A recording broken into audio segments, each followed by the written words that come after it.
I can't remember getting there. I just know that I was lucky enough to get there with my parents and my sister, and the people who got there were lucky enough too.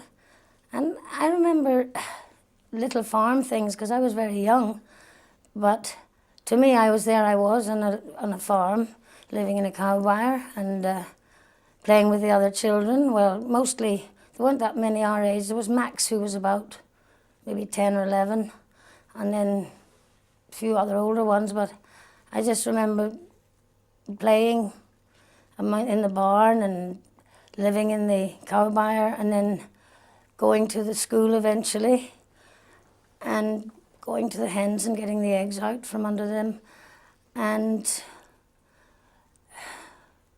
country life really, I suppose. Oh, I was a happy bunny, yes, it was lovely. I mean, I was scared of the big animals sometimes, and sometimes things went wrong, but mostly it was, I loved it there, and it was lovely, yes. Well, I think I must have been nearly just about 3 years old. Princess Gardens was evacuated to Carrador Castle, which was a small castle just on the way to Ballywalter, to Carrador actually. And because we had to go to a nearby school, that was the only one. And Daddy, I think, taught violin there, as far as I remember. And I had a very early start to school, because my sister was older and she was going anyway.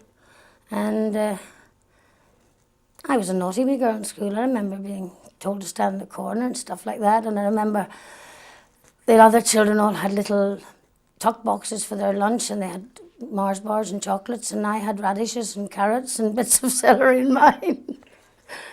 I didn't speak anything, I think, except Mama and Dada at the beginning, because I didn't have the power of language, I think, that much. I had a few Czech words and a few German words, probably. But I grew up learning English.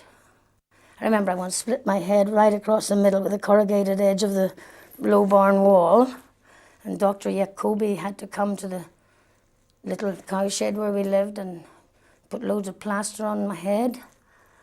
I also remember one time when we were in there and the cows were going and the calves were going along the middle bit to their new barn. They sort of took the wrong turn and went back into the old one, and our whole front room was filled with cattle. Things like that, but it was just farm life. It wasn't holiday or not holiday. School was just bits that I did in between.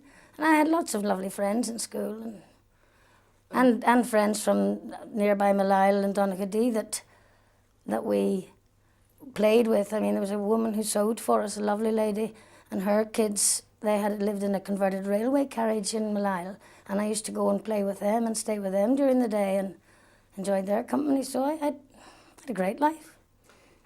There were arrivals, all right, and Daddy set up nights trying to sign papers to get them in, and it's all a bit of a blur from that point of view. There were people who came, and we were the only ones who stayed and never actually left the country again.